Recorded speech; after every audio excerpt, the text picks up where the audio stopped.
Planet Earth's recent record-breaking heat is causing concern for scientists and others worldwide.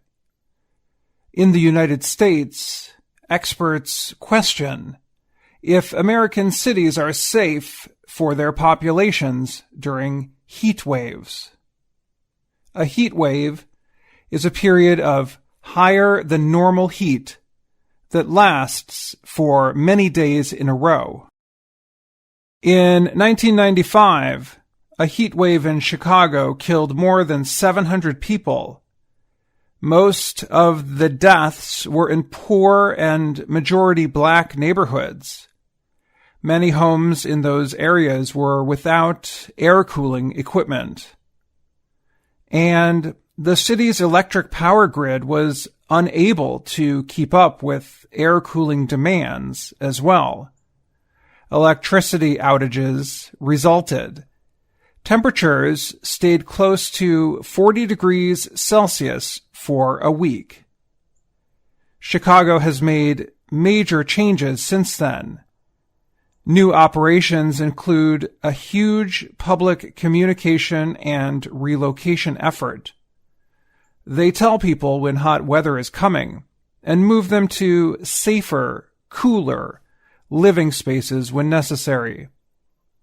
Other cities in the country have established similar operations, including Los Angeles, California, and Miami, Florida. A local chief heat officer leads planning and response efforts in those cities and others. But some scientists and city planning experts worry that existing measures and policies are not enough. Eric Kleinenberg is a social sciences professor at New York University who wrote a book about Chicago's deadly heat wave. I don't know a single city that is truly prepared for the worst-case scenario, he said. In Chicago, city leaders worked to identify people who are in danger on very hot days. Those people get text messages and other warnings when hot weather is coming. But a system that works in one place may not work in another, says anthropologist Bharat Venkat. He directs the Heat Lab program at the University of California, Los Angeles. Venkat said many places suffer from what is called thermal inequality. He said cities should spend money to protect their workers and people. That may sound costly, but doing nothing will be even more costly, he said. Cities in France, Germany, and India all have new systems to keep people safe during heat waves. The changes came after heat events caused thousands of deaths in recent years.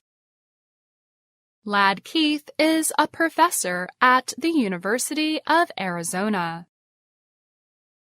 He said the East Coast city of Baltimore, Maryland, has a good heat warning system.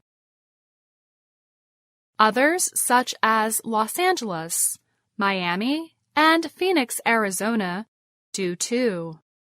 But, he said, there are still over 19,000 cities and towns without them.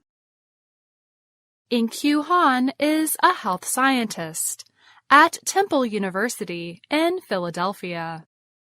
He said cities should make low-cost cooling units available to people who do not have much money. But there are simple things to do that can lower the temperature of cities, he added. Cities can plant trees and establish more green spaces, for example, especially in the areas where poor people live. Han is one of a number of people who discuss the problems low-earning people face during very hot days. Kate Moretti is another. She is an emergency doctor in the New England state of Rhode Island. The Atlantic Ocean helps keep summer days from getting too hot there. But when it does get hot, she said, people who are older, poor, work outside, or those who are homeless put a strain on the system. The hospitals see more people than they can handle for heat-related problems. Robin Batchin is a history professor at the University of Miami. Batchin said, laws keep utility companies from shutting off heat on very cold days. However, when it is hot, there are not similar requirements. For example, she noted that there are not often rules requiring owners provide air cooling systems for renters. She said the lack of protection from heat was extremely dangerous. Kleinenberg said, throughout history, the heat waves in the U.S. have been short, but there could be problems in the future if it gets hotter and out-of-date electrical systems cannot keep up. He noted that poor areas were most affected by Chicago's heat wave in 1995. Noboru Nakamura is a professor of atmospheric sciences who studies extreme weather at the University of Chicago. He listed the city's improvements since 1995, but he said, resource inequity is something you can't really get rid of overnight. And we still have the same issue that we had back then today.